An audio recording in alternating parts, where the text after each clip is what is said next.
কখনো কোনো বৃক্ষকে দেখেছেন? এই ধরিত্রী থেকে ততটুকুই জল নেয় যতটুকু তার প্রয়োজন। কোনো প্রাণীকে দেখুন, এই প্রকৃতি থেকে ততটুকুই খাবার গ্রহণ করবে যতটুকু তার খিদে রয়েছে। খিদে মিটে গেলে আর খাবে না। এবার মনুষ্যকে দেখুন, সে নিজের জীবনে যা কিছু পেয়েছে, বস্তু, ধন, খাবার, শক্তি, প্রয়োজনের থেকে অনেক বেশি লাভ করার চেষ্টা করে থাকে। প্রয়োজনের থেকে বেশি যদি পেয়েও যায় তাহলেও তার কম মনে হয়। এবার এরকম ঠিক কেন হয়? এর পিছনের কারণ কি? কারণ হলো লোভ। লোভের আগুন কিছু এমন হয়, যদি মানুষের মনে একবার প্রজ্বলিত হয় তাহলে শুধু বাড়তেই থাকে। ততক্ষণ বাড়বে যতক্ষণ না আপনি নিজে তাকে বাধা দিচ্ছেন। তবে এই লোভের আগুন নিয়ন্ত্রণ করা সম্ভব। পরিমিতিবোধ, পরিমিতিবোধের চিন্তা। আপনাকে শুধু নিজেকে একটা সরল প্রশ্ন করতে হবে। যখনই মনের মধ্যে কোনো বস্তুর প্রতি, শক্তির প্রতি, ধনের প্রতি, ভোজনের প্রতি লোভ বেড়ে যায়, নিজেকে প্রশ্ন করুন, এটা কি আমার কাছে ততটাই প্রয়োজনীয় যতটা একটা বৃক্ষের কাছে জল, যতটা একটা প্রাণীর কাছে ভোজন? এটা কি ততটাই প্রয়োজনীয়? যদি উত্তর না হয় তাহলে নিজেকে সেখানেই বাধা দিন। সেই ভাবনা সেখানেই ত্যাগ করুন, কারণ সেটাই হলো লোভ। ঠিক এইভাবেই প্রয়োজনীয়তার চিন্তা করে আস্তে আস্তে এই মন নির্লোভ হয়ে উঠবে। আর এই মন প্রসন্ন হয়ে বলবে, রাধা রাধা। সংসারে সকলে উঁচুতে উঠতে চায়, কেউ নত হতে চায় না। সবাই এটা মনে করে যে নত হওয়ার অর্থ হলো তাদের আত্মসম্মান এবং অহংবোধের বিরুদ্ধাচরণ করা। তাদের মনে হয় যে যদি আমরা নত হই, সংসার আমাদের দুর্বল মনে করবে, তাদের শৌর্য এবং তাদের ব্যক্তিত্বের অপমান হবে। কিন্তু এটা কি সত্যি? প্রত্যেকবার নত হওয়ার অর্থ কি সম্মানহানি হওয়া? কখনোই নয়। আপনি নিজের জীবনকেই দেখে নিন। আপনার কোনো অমূল্য জিনিস যদি নিচে পড়ে যায় তাহলে তাকে কিভাবে তোলেন? সেই বস্তুকে তোলার জন্য আপনাকে নত হতেই হবে। আপনি বড়দের আশীর্বাদ কিভাবে লাভ করেন? আপনি নত হয়ে তবেই তাদের আশীর্বাদ লাভ করতে পারেন, তাই না? ভেবে দেখুন, আপনি একটা পথে হাঁটছেন, আপনি দেখতে চাইছেন যে আপনি সঠিক পথে হাঁটছেন কিনা, পায়ের নিচে কাঁটা পড়ে আছে কিনা। কিভাবে দেখবেন? আপনাকে সেই মাথা নত করেই দেখতে হবে। এর অর্থ কি? অর্থ খুব সহজ। প্রত্যেকবার নত হওয়া অনুচিত নয়, সেটা কোনোভাবেই সম্মানহানি নয়। পরিস্থিতি অনুসারে এবং যেখানে প্রয়োজন আপনি নত হতে শিখে গেলে আপনি অনেক কিছুই লাভ করতে পারবেন। জ্ঞান, মান, গুণ, বিশ্বাস। সেই জন্য প্রয়োজন এবং পরিস্থিতি অনুসারে নত হতে শিখুন, এতে অনুচিত কিছুই নেই। আত্মসম্মান থাকা অত্যন্ত প্রয়োজনীয়, কিন্তু তা যেন কখনো অহংকারে পরিণত না হয়। এই বিষয়ে অবশ্যই নজর রাখবেন এবং আমার সাথে ভালোবেসে বলবেন, রাধা রাধা। মানুষের জীবন দেখলে এতে সংকটও আসবে, বিপদও আসবে, অনেক সমস্যাও আসবে। কখনো কখনো এমন সময় আসবে যখন আমাদের আপনজনের থেকে সাহায্য চাইতে হয়। আমরা সাহায্য চাই আর তারা সাহায্য করেও দেন, আমাদের সংকট থেকে মুক্তও করে দেন। কিন্তু যখন এই সময় বদলে যায়, যখন সুখের সময় আমাদের জীবনে আসে, তখন আমাদের মনে একটা অহংবোধ জেগে ওঠে। মনে হয় উপকার আবার কি? সেই ব্যক্তি সাহায্য করেছিলেন তাতে কি? উনি তো নিজের কর্তব্য পালন করছিলেন। সেই ব্যক্তি আমাদের ধন দিয়েছিলেন যখন প্রয়োজন ছিল, তো আমরা সেই ধন তো ফিরিয়ে দিয়েছি, উপকার কিসের? এই ভাবনা অনুচিত। যদি কোনো ব্যক্তি আপনাকে সাহায্য করে থাকে যখন কেউ করেনি, যখন আপনার সবথেকে বেশি প্রয়োজন ছিল, সেই সাহায্য অমূল্য আর সেটা উপকারী বটে। যদি কেউ উপকার করেন তাহলে বিনম্র চিত্তে ভালোবেসে আজীবন তার উপকারের প্রতি কৃতজ্ঞ থাকুন। কারণ সত্যি কথা বলতে এই সংসারে উপকার করার মতো ব্যক্তি খুব কম রয়েছেন। আর উপকারীর কথা মনে রাখেন এমন কৃতজ্ঞ ব্যক্তি আরো কম। সেই জন্য জীবনে কৃতজ্ঞ থাকুন আর আমার সাথে ভালোবেসে বলুন, রাধা রাধা। জ্ঞান এবং অহংকার, এই দুইয়ের মধ্যে সম্পর্ক কোথায়? সম্পর্ক ঠিক সেরকম যেরকম হাত এবং কাকনের, যেমন চোখ এবং দৃষ্টির সম্পর্ক। এবার আপনি বলবেন, আমি কি বলছি? জ্ঞান এবং অহংকারের এমন সম্পর্ক কি করে হতে পারে? দেখুন, যে ব্যক্তি জ্ঞানী, যার কাছে জ্ঞান রয়েছে এবং তিনি জানেন যে তার কাছে জ্ঞান রয়েছে, তার মধ্যে নিজে থেকেই অহংবোধ জাগ্রত হয়।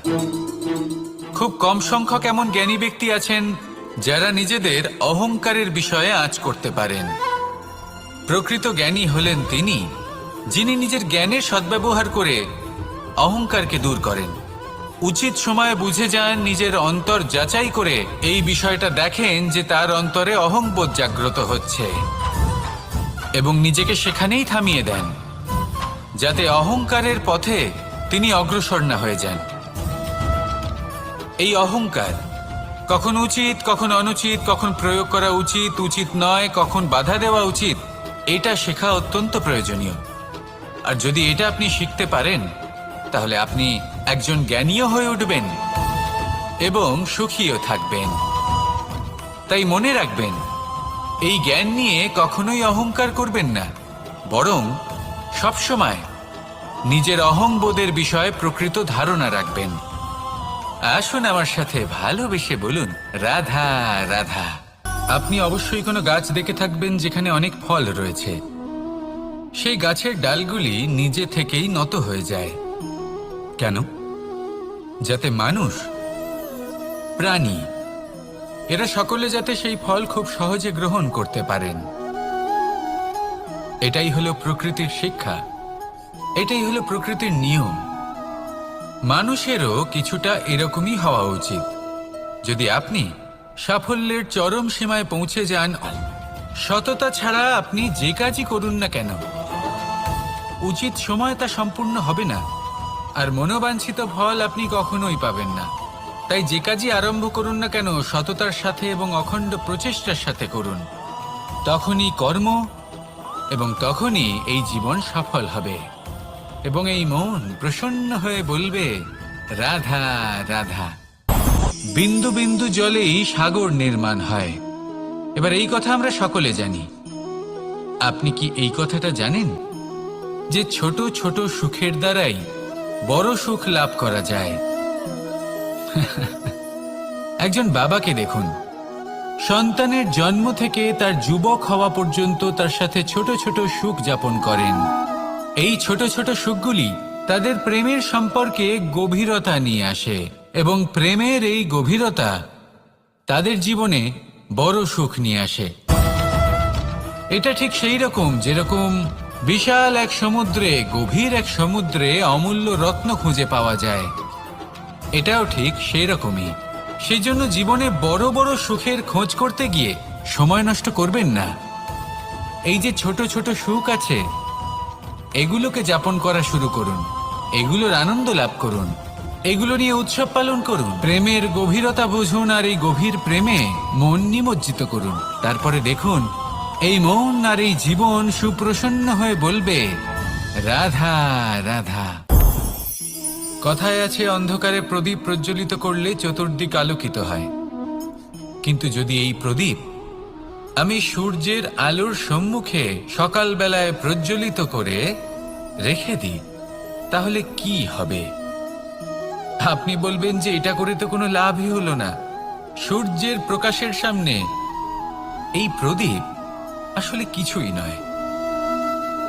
এবার এই চিন্তা ভাবনা প্রত্যেক দিন করতে হবে আর একটা অমূল্য শিক্ষা পেতে হবে। মনে করুন যে আপনি মহাপুরুষের সামনে বসে আছেন, কোনো মহাজ্ঞানীর সামনে। তাহলে সেই ব্যক্তির সামনে নিজের জ্ঞানের প্রদীপ প্রজ্বলিত করবেন না, নীরব থাকুন আর সেই ব্যক্তির সূর্যের প্রকাশের মতো জ্ঞান প্রাপ্ত করুন। যতটা পারবেন জ্ঞান লাভ করুন। যদি এমন কোনো সময়, এমন কোনো স্থানে আপনি আছেন যেখানে চতুর্দিক অন্ধকার, কারোর কাছেই জ্ঞান নেই, সেখানে নিজের জ্ঞানের প্রদীপ প্রজ্বলিত করুন। এমন করলে দুদিক থেকেই আপনার লাভ হবে। আপনার জ্ঞান প্রাপ্তিও হবে আর জ্ঞানের সঠিক প্রয়োগও করতে পারবেন। আর এই মন প্রসন্ন হয়ে বলবে, রাধা রাধা।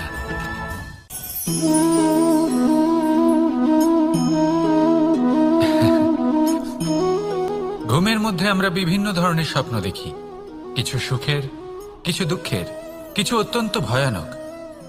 কিন্তু সত্যি কথা বলতে এর উপর আমাদের কোনো নিয়ন্ত্রণ নেই।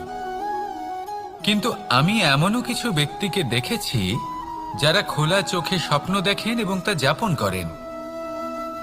নিজেদের একটা আলাদা স্বপ্নের নগরী আছে ওনাদের, সেখানেই জীবনযাপন করেন। আসল বাস্তবটা কি তাতে ওনাদের কিছুই যায় আসে না। এমন কিছু মানুষ আছেন যাদের কাছে বিন্দুমাত্র জ্ঞান নেই, সে না হয় ঠিক আছে, কিন্তু জ্ঞান এমনভাবে প্রদান করবেন যে মনে হবে সংসারের সমস্ত জ্ঞান তাদের কাছেই রয়েছে। এমন কিছু মানুষ আছেন যারা ভালোবাসতে জানেন না, আর তাও আমি মেনে নিলাম। কিন্তু কথা এমনভাবে বলবেন তাতে মনে হবে যেন প্রেমের বিষয়ে সবকিছু শুধুমাত্র ইনিই জানেন। এবার আমি এমন কথা অবশ্যই বলছি না যে আপনি এরকম করেন, কিন্তু যদি কোনো ব্যক্তি এরকম করেন তাহলে তার এটা মাথায় রাখা উচিত যে সেই ব্যক্তি অন্য কারোর সাথে নয়, নিজের সাথে অনুচিত করছেন। কারণ এমন কাজ করে উনি নিজের দোষ, নিজের অপগুণ সংসারের কাছে নয়। আমি কি আজ সেই জীবন যাপন করছি যেমন আমি যাপন করতে চেয়েছিলাম? যদি এই প্রশ্নগুলোর উত্তর হ্যাঁ হয় তাহলে এগোতে থাকুন, নয়তো থেমে যান এবং বিচরণ করুন। মনে রাখবেন, এই সংসার অত্যন্ত জটিল আর এতে হারিয়ে যাওয়া অত্যন্ত সরল। সেই জন্য নিজে থেকে বারবার থামা এবং জীবন চিন্তন করা অত্যন্ত আবশ্যক। তাহলে সেটাই করুন আর আমার সাথে ভালোবেসে বলুন, রাধা রাধা। এই সংসারে জয়লাভ করার জন্য, সাফল্য লাভের জন্য শক্তি, ধৈর্য, সাহস, মিত্রদের সঙ্গ, এই সব ছাড়া আর কি আছে যা অত্যন্ত প্রয়োজনীয়? বিশ্বাস।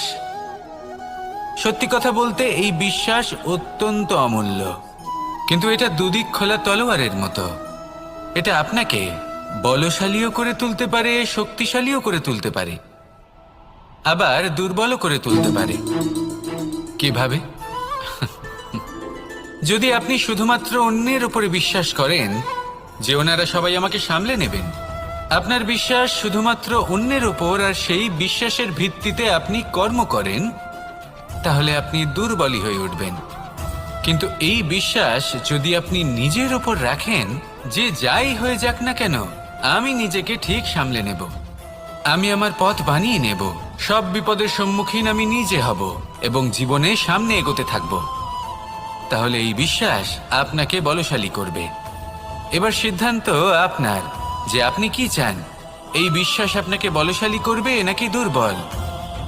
ভেবে দেখুন আর আমার সাথে ভালোবেসে বলুন, রাধা রাধা। এই সংসারে সব থেকে বেশি কঠোর এবং বলশালী ধাতু হলো লৌহ, অর্থাৎ লোহা। হয়তো সেই জন্যই সকল অস্ত্র, সকল শস্ত্র, সকল বাহন যখনই এদের নির্মাণ হয় তখন সব থেকে বেশি ব্যবহার এই লোহাকে করা হয়। এবার এই লোহার একটা বিশেষ গুণ রয়েছে, সেটা এটাই যে লোহাকে আপনি অন্য কোনো ধাতু দিয়ে কাটতে পারবেন না। লোহা দ্বারা এই লোহাকে কাটা সম্ভব। এবার এটা কিভাবে সম্ভব? যে লোহাকে কাটতে হবে তাকে গরম করা হয়, যে লোহা দ্বারা কাটতে হবে সেটাকে ঠান্ডা রাখতে হয়, অর্থাৎ ঠান্ডা লোহা দ্বারা গরম লোহা কাটা হয়। এবার এই যুক্তি, তার প্রয়োগ আমাদের জীবনেও করা যেতে পারে। যদি আপনার কাছে শক্তি থাকে, যদি আপনি বুদ্ধিমান হন, আর যদি আপনার মন স্থির হয়, শান্ত হয়, তাহলে এই সংসারকে আপনি বদলাতে পারবেন। কিন্তু যদি আপনি শক্তিশালী হন, বুদ্ধিমান হন, কিন্তু আপনার মন অস্থির হয়, আপনার মন স্থির না থাকে, কোথায় কোথায় আপনি রেগে যান, তাহলে আপনি কখনোই সংসার বদলাতে পারবেন না। যদি পরিস্থিতিকে নিজের মতো গড়ে নিতে হয়, তাহলে ধৈর্য, সংযম এবং স্থিরতার শীতলতাকে আপন করে নিতে হবে। আসুন আমার সাথে ভালোবেসে বলুন, রাধা রাধা। সঙ্গীত হলো আমার অত্যন্ত প্রিয়। আমার বাঁশির সুর আমার মনের শান্তি এবং ভালোবাসার প্রতীক। সেই জন্য যে ব্যক্তি আমার বাঁশির সুর শুনতে হয়ে উঠতে চাই, সূর্যের মতো তেজস্বী, প্রকাশময়, যশস্বী। সূর্যের মধ্যে এতটাই তেজ থাকে যে সবাই তার সামনে নত হয়ে থাকে। সেই কারণেই সূর্যকে যশদানের গ্রহ বলা হয়।